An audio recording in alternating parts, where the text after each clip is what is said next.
Hello. So, The Priya. last session of the day. It's been an amazing day. Priya, go ahead. All right, Priya, thank you so much for hopping on. Pinaki, thank you as well too. Ladies and gentlemen, these two lovely individuals, they're about to share and use insights on reflection to guide your own growth as a communication professional, something we all need as we steer through constant change. Priya and Pinaki, we're so glad to have you here. So welcome to the stage, and we'll hop off now. Good luck. Great. All right. All right. Can you all hear me all right before I jump? Excellent. Thank you. Do we have our presentation that's come up? Yeah, I'll cue you, DJ, and you can bring up the presentation whenever you're There ready. we go. There we go. Excellent. Awesome.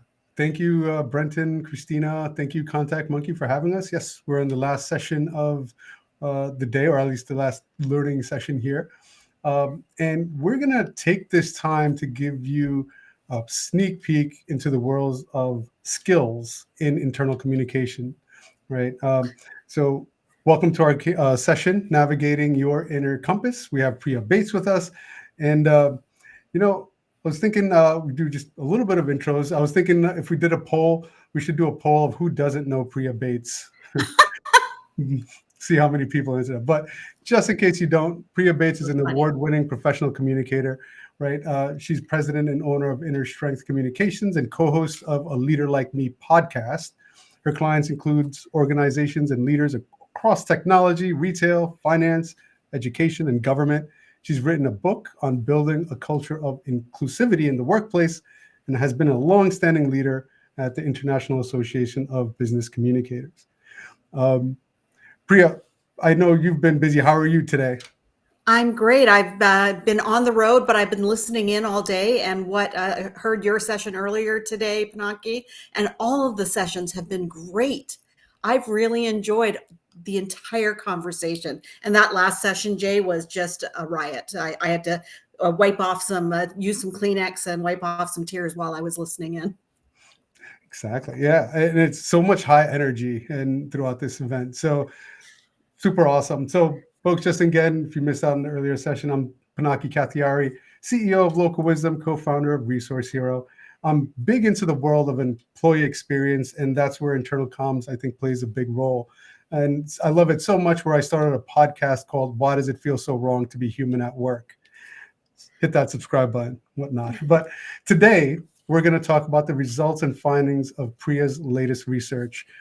Priya surveyed internal communicators around the globe across multiple dimensions and looked at where they are across the core skills that they need to be high-performing internal communicators.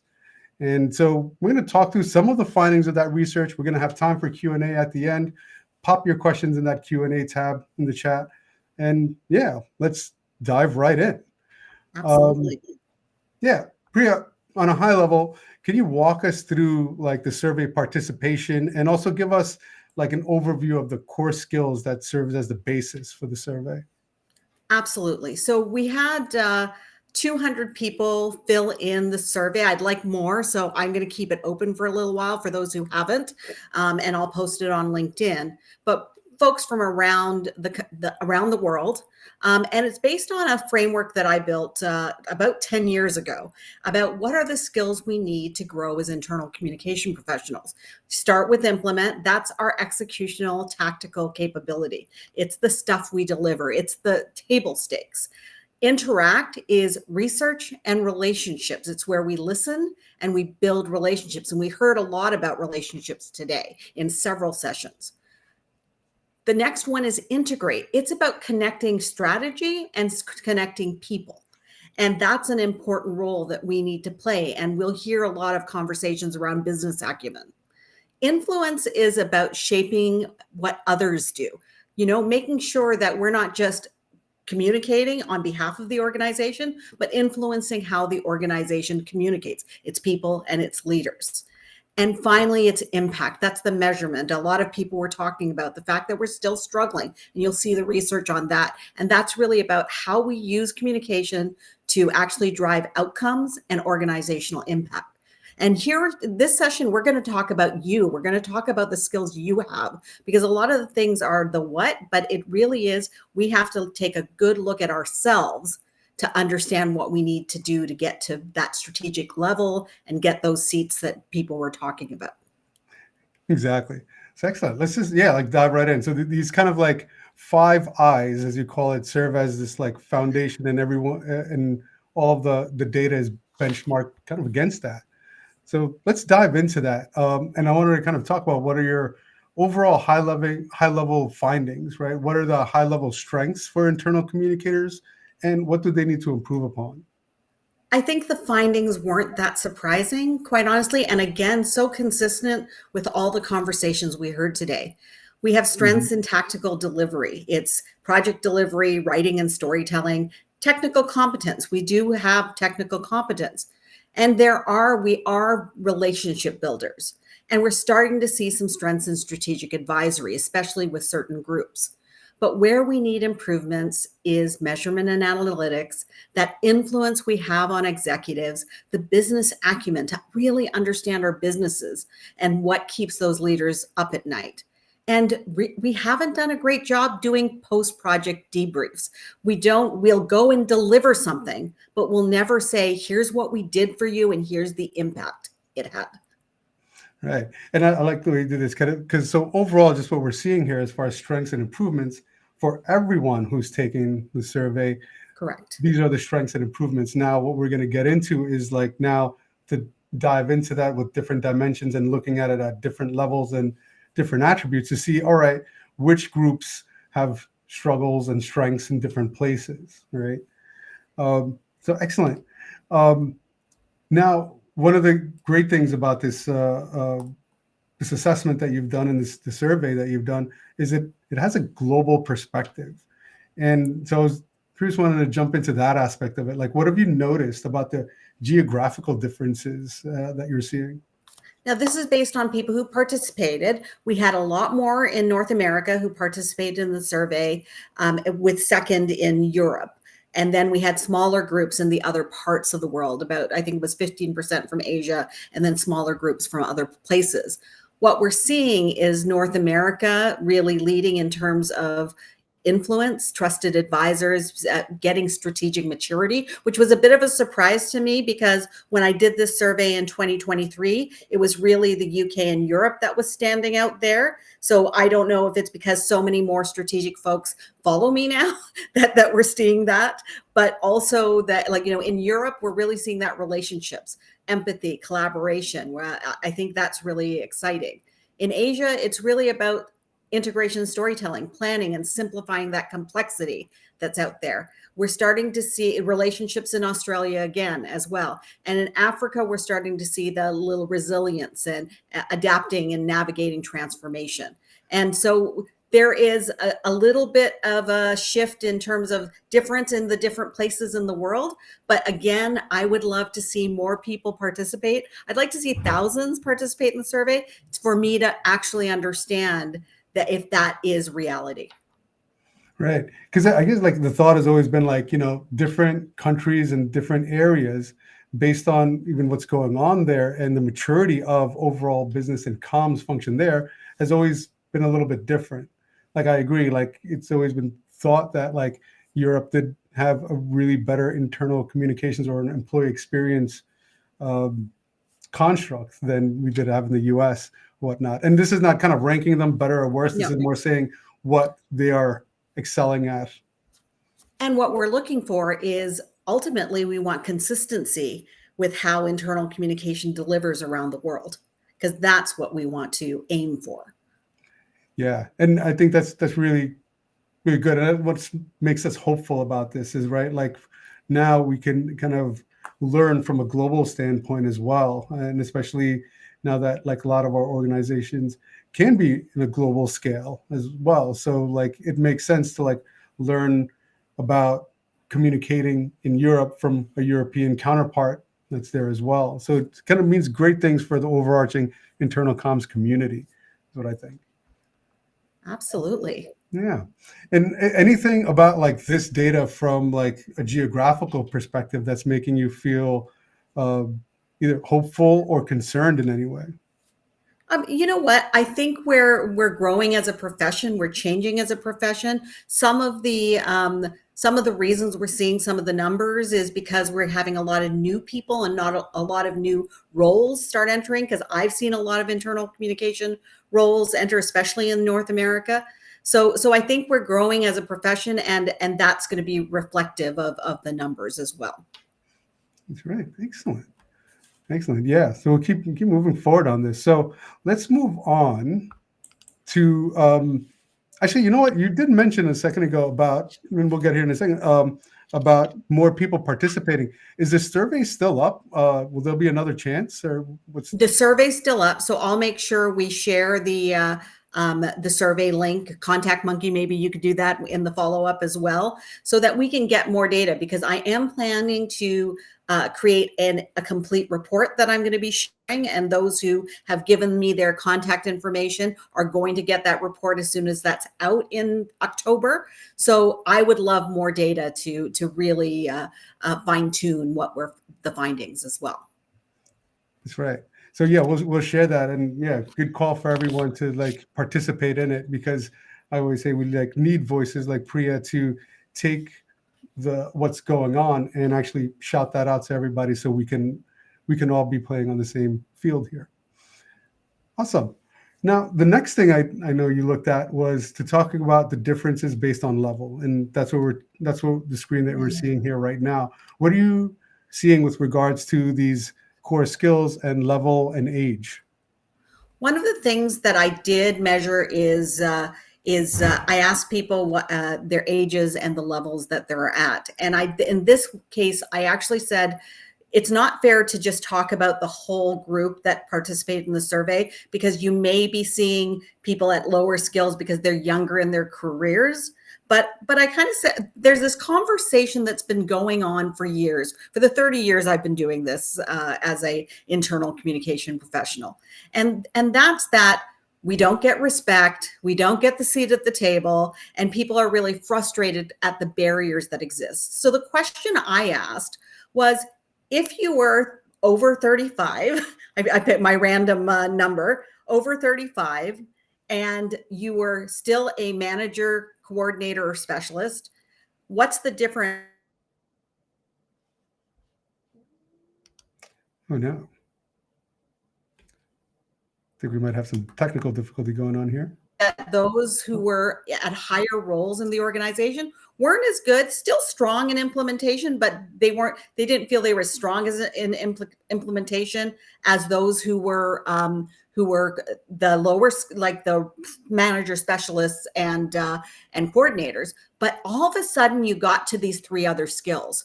The fact that they could Priya, if I can interrupt you one quick Yeah. second. I think there was a little like lag that happened here. Maybe just kind of rewind for just like 20 seconds and Okay. capture that again. We're talking about what do you see in regards to level and age. Okay, so I don't know what you caught, but what we said in this chart, what it represents is those who were managers and under, and those who are at directors, heads of, VPs. And we compared them on whether on the skills, and they had to be over 35, because I wanted to take out that age factor in it.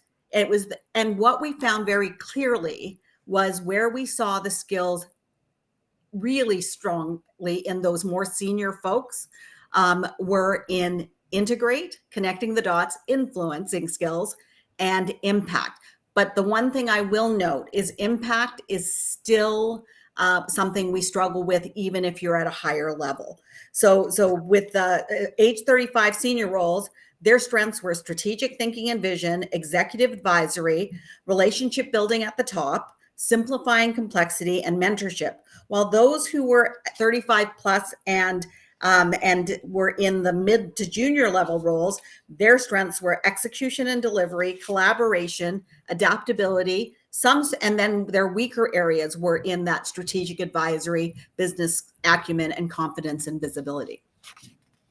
Excellent. And I think you answered like a question that might have just come up in the chat in that same way. So like, where do you think the importance of those early in career and mid-career to upskill in continuing to move up? I think we just said that it's kind of like, if you look at this chart, the red bar versus the gray bars are kind of the more the junior levels. So you see kind of where they are is more of that impact, influence, in that middle eye there, which is covered by this little slide counter for me.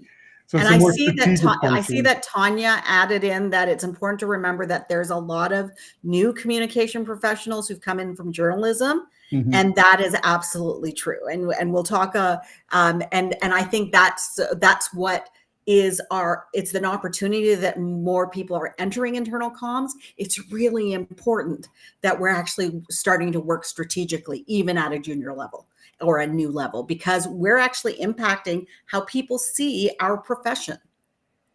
Yeah. So we really need to elevate the bar as a community around the world. And I'd love to hear it in the chat too, because if you're like in that kind of gray bar area here, if you're like manager, specialist, coordinator, do you get to work with a director or a VP where you could learn from them, or they could mentor you? And just a quick show of hands in the chat, or just like, hey, I have that opportunity at my organization. I'd love to know that as well, because that's how we learn, by kind of watching folks around us and being mentored by leaders around us as well, right? So it's really good to hear that as well. And I'm seeing some folks, Bridget and Taylor, they have both multiple VPs, external mentors, work directly with the entire C-suite. So that's really great. And that's fantastic. Right. And I think we're going to see that I mean, I've got kids who, you've met my kids, Pinaki, that they're in their early 20s, and they are getting at the table. Like, I am blown away, because they would believe they belong there and they want to have their say. So we want to make sure that we're ensuring they've got the right information when they're sitting there, especially if nobody more senior is there to mentor them through it. But if you're working with them, how do you work together and encourage the whole team getting at the table? When I led a team, my most junior people were at tables. So it's not just one table that exists. There's multiple tables in our organizations. So I made sure they all had a role and something that they led on, so that they could actually build those skills. Yeah. And the good news here is a lot of folks, even in the chat, are saying they do have like that, like mentorship or that access to the C-suite. Now, if you're finding yourself like ever in a place where, you could use more help on that impact, that influence part, whatnot, that's where you could talk to these folks as well. Because a lot of times when we talk to them, it's a lot about very tactical stuff, right? A lot of the times when we're talking with leaders, it's very, well, here's what I'm doing, here's my to-do list, here's the comms that are coming out, etc. But sometimes it's like, hey, I'd like to take out some time to learn, how do you influence said department or leader, etc. Right? Absolutely. Yeah. Priya, I know you lined this up in like a career pathway. Can you tell us a little bit about that? I believe that's also the next slide. There we go. Yeah. So as we looked at what defined people at certain levels, the coordinator is the doer. They implement and interact. So they're building relationships, and they're really great at relationships and execution. And we actually saw, when we looked at those more junior from an age perspective, that their technical skills are really, really strong. Right. So almost sometimes stronger than others at other age groups. The specialist is the skilled practitioner that they implement, interact, and they're growing their integrate skills. They're starting to learn the business, and storytelling and projects is where they work. Managers are emerging leaders. They implement and interact. And they really want to, and we're starting to see work in that integrate and influence space. That's what we want to build those skills there. But again, weaknesses in prioritizing, we heard prioritizing today, and measurement. Directors are that strategic advisor. They're starting to move into that integrate and influence space. And their strengths are strategic alignment and advising leaders. And again, still that inconsistent measurement. And the VPs are those organizational influencers. They integrate and influence, and their impact is growing. They know how to talk about it. And we're really starting to see their influence in culture and C-suite. influence. So they're at the table having those conversations. And I know, Pinaki, you had talked about the fact that you have something. I look at individuals, but you look at teams in terms of their maturity as well. That's right. We're gonna chat about that in a little bit, because like what Priya is talking about is from an individual leveling up standpoint, and what we've created is some help from an entire internal comms function, whatnot. And I've been kind of keeping an eye on the chat here as well. Like, I think an interesting question came up that I think is aligned to this slide as well. Like, Lisa asks, do you have like an alternate growth path or growth route for those who want to grow but stay as an individual contributor? Absolutely. I've been there. So have been there early in, a long time ago, Pinaki, early in the tech boom days, when I worked at Compaq and Hewlett Packard, I was the team of one. So I can relate to so many of you. And it was really about growing in place, if you will. I saw my role change and increase over the years. Even though I was that team of one, I was able to bring in summer students to help out. I was able to bring in consultants or agencies if I needed them to help me deliver tactics, but I had access and I had a role that was growing. So it's really about doing the work at that next level and working your way to the table and measuring impact. You know, we talk about this, Pinaki, that closed loop process is something that we take for granted as consultants. We have to tell people what we're going to do for them because we have to convince them to give us money. We then deliver it. And then at the end of it, we have to tell them what we did because we need to convince them to hire us again. Think about it the same way when you're in-house. You want to be able to have that conversation. You want to create the excuse to say, I just want to give you a debrief on what was done and what we think we can do better. It's at those moments that you can ask for more resources. You can get the recognition and you're starting to try to build respect, because those are kind of the three things we want to work on in order to grow as individuals, but also grow inside the organizations to the importance level that we want. Whether you're a team of one or you can make the case for growing that team.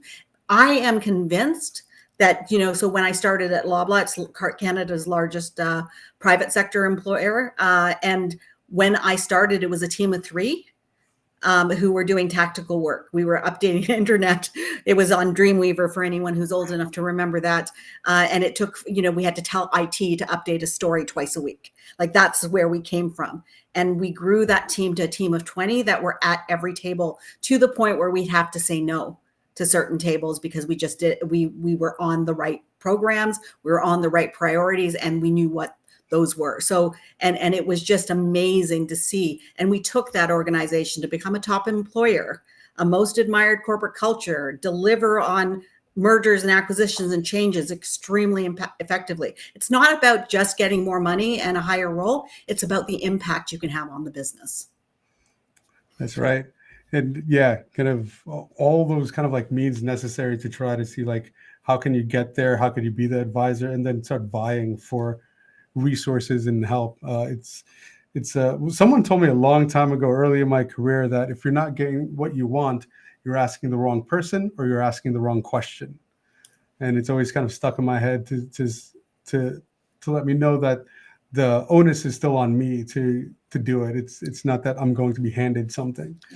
And I've always said, like, the line that I use all the time is that our challenge is not about capability and capacity as much as it is about courage and confidence. Mm-hmm. And we really need to believe in ourselves. We need to believe in our worth. We need to believe we're professionals. So all day I've been hearing, every time somebody says communicator, I have this little whinge, because everybody is a communicator.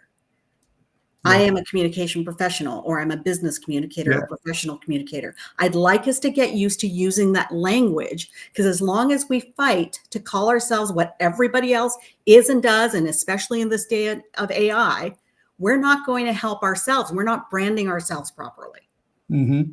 Absolutely. It's like one of those things when you watch a movie and you're like, oh, that movie wasn't good. I could do a better job. No, you can't. That takes a lot of work, right? And Let's it's a go. profession where we are experts Yeah. at this. Exactly. You want to tell a dentist how to do their job. Let's get a little broader here and talk about it from a comms function perspective, because this question comes up a lot. What does your assessment say about where internal communications as a function should sit within the organization? I've seen all types of I'm trying to permutations of this. change the slide, but it's not Oh, no. moving. I don't know. Oh, there it there it is. is. It just moved. Okay. So Pinaki, you were saying as a function. I was curious about, how many people did you have more success if you were in a dedicated internal comms role, if you were in a shared internal external role, if you were HR with internal comms responsibilities or marketing with internal comms responsibilities. Was there a difference? Was there a suggestion of which model worked well? In most cases, we did see a lot of very good success with that shared external internal comms role in terms of they understood measurement and they understood relationship building, and they did a great job with that. And they tended to have more confidence. But what we found is here's what's happening. My recommendation based on the research is we need more dedicated internal comms folks, right? Not the shared model. We can be in the same team.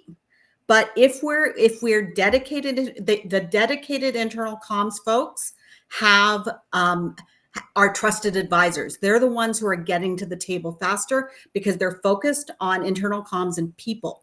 When we have a shared role, the priorities shift. It means we do PR first, and then we do internal comms second. And that's something that you struggle with if you have both going on and nobody's sitting here twiddling their thumbs, right? If you're going to prioritize the PR work, the external work versus the internal work. So I want to see more people with internal first. With HR, what we saw was that they had strengths with like connections and people. They had great relationships, but they were actually weaker in implementation. So that's maybe where we're getting people coming in outside internal comms, and what they're kind of figuring it out as they go along. And maybe it's junior folks as well. And then marketing with IC responsibilities.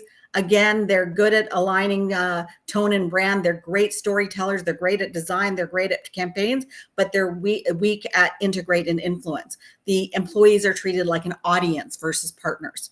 And that doesn't tend to build the trust that we need. So I really, as a consultant, I believe we need more internal comms, dedicated folks inside organizations. Consultants like us are here to help. We should be the extended arms. We should be the strategic arms. We should be the training and advising arms, but we need people on the ground inside organizations, and those teams should be bigger than they are right now. Right on. Agreed. And I think what, and even in this slide is saying this is not like necessarily saying other models are not as good. Like if you're in a shared internal external comms role, it's not that it's in a bad place. These are all kind of like the top, but what Priya is saying here is like the dedication in internal comms is worth something, right? Because when you're in other roles, or when internal comms is fitted to other roles, yes, you learn and have good connections with those roles, but it's could still be like a side thing at times. So like it's a side gig, exactly. It's a side hustle versus being the purpose, the reason we're here. To connect with people and turn on, like, connect the dots so that our people are actually delivering on those brand promises, the employee experience and the customer experiences consistently. Absolutely. Absolutely. So yeah, I love the fact, Jennifer, that you have 17 internal comms folks. Absolutely. And that's a mark of a good like leadership team there that kind of like knows and understands that you do need support to actually make outcomes happen. Let's go into the next slide because we've been actually, you know what? How are we doing for time? We're doing okay. We're doing kind of okay. We'll sort of move forward to everything because we always have a lot of stuff to say here. So you know what I thought I'd plug? What I plug real quick is this internal comms team maturity model. We brought it up a little while ago.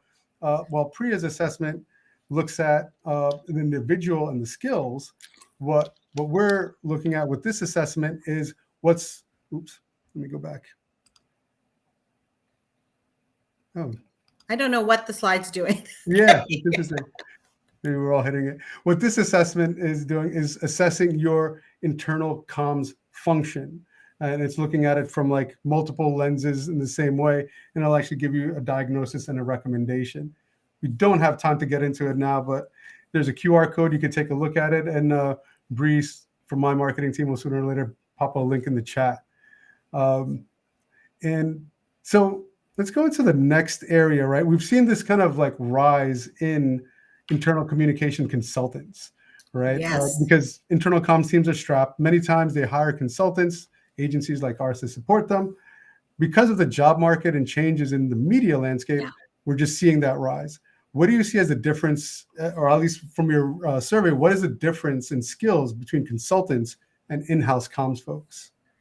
I was amazed with how many consultants took the time to participate in the survey. So it was great seeing that. There are absolutely, because of the changes in the job market, we're seeing a lot of people come into consulting. We're seeing a lot more internal comms consultants out there. So I was curious, and here's what we're hearing is that the strengths for consultants are on that debriefing and reflection, because they're more likely to conduct that post-project review. They're really good at planning and problem solving. They've got that curiosity and business lens, and they play this strategic advisory role. And what happens with what we're seeing here in the strengths is they definitely have, again, like those VPs and directors, stronger skills in integrate, influence, and impact. And I think that is, so we think this is the way you should be thinking about consultants, that those in-house are connected from an implementation perspective. They know how to get things done in the organization. They have the relationships that they have built inside organizations. We absolutely need to work together, because I had a post on LinkedIn that went really well, because I talked about us stepping on each other's toes. We need to work in partnership with one another. But here's the other thing. So ideally what we want is consultants and in-house should be working together to partner on to bring that executional depth and context. But I will also say, I want to see in-house practitioners improve on the other skills, the relationship building, their influencing skills, and their impact, so that they're not having to reach out to consultants, because we all know this, right? Somebody hired a consultant. We come in and say exactly what you've been saying for the last 10 years, right? You knew all those problems, but nobody listened to you. Let's figure out how to get them to listen to you, and let us help you get there. Absolutely. It kind of reminds me of a story I was talking to with a client a while ago, and he had this need for a strategic comms person to go around and mine the organization for stories. And yes, we could help do that. Right. I kind of prompted him first to see if you had opportunity to get headcount, I'd get headcount for that person, because someone connected to the organization in the same place would be more apt to be able to traverse and interact and get those stories. Meanwhile, consultants, we could help execute that, do a lot of the execution and the writing around that. Right. Yeah, and we can work at both levels. You've got consultants out there who can help you when you need extra hands. So they're I always call the maintenance team, but there's also a group of consultants like us who are the build team. We help you deliver the audits. We give you a third-party view. We have honest conversations and listening exercises with your employees. We advise your executives with data that they can actually use to help you get the resources that you need. Yeah, that's kind of actually one good point where we could come in is actually when doing research and interviewing employees, we're a third party. So people seem to be more open and honest with us at times as well. And when you have those big change projects, right? When you need somebody who needs to help through the mergers and acquisitions and the reorganizations, et cetera. Yeah, there's so much we can unpack here. I know we're going to get into summaries in a bit, but I was thinking before we dive into that, maybe we could get into some of the questions that have come up here. That way we have time to make sure we answer some of them, because there's some interesting ones that come up and questions that come up all the time. So, and things change over time. So one of the questions that's up here is, what do you think is the ideal ratio of internal comms team members to overall organization size? Like, is there a benchmark or sweet spot for that? We usually start I think it's when you get to now, I'm finding that you need more resources the smaller the organization is. It used to be a magic number of the 1,000, you needed 2, right? Because at least you started at 1,000 people. But I think because of remote and hybrid, you actually need more resources earlier on, right? So I think that what we're starting to see is, I had a team of 20 that was with an organization that was 150,000 people. We worked very efficiently, but then we worked in collaboration. We had a store communications team of 50, of 30 who added to that. So probably those who were dedicated to speaking inside the organization were 50 for a team of 150,000 employees around the world. So at a certain point, you don't need as many if you've got the tools and the platforms and the processes.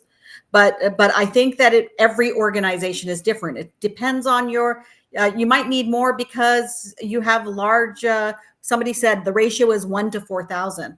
I think that's small. Mm-hmm. I think that's too small. I think for 4,000, I think you probably want to have, and really what we do is we come in and say, here's what you need to do. Let's stop talking about numbers and what the right ratio is, but what is the organization trying to deliver? What are the pain points of the executives?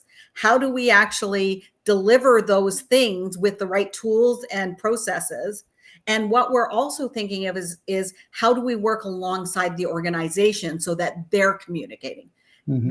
We're kind of at this crossroads or this inflection point here, Pinaki, where we can actually turn the organization on, especially with AI. Mm-hmm. Especially with platforms, especially with templates, where we can create the right rules and training and turn everyone into a communicator, because everyone's a communicator.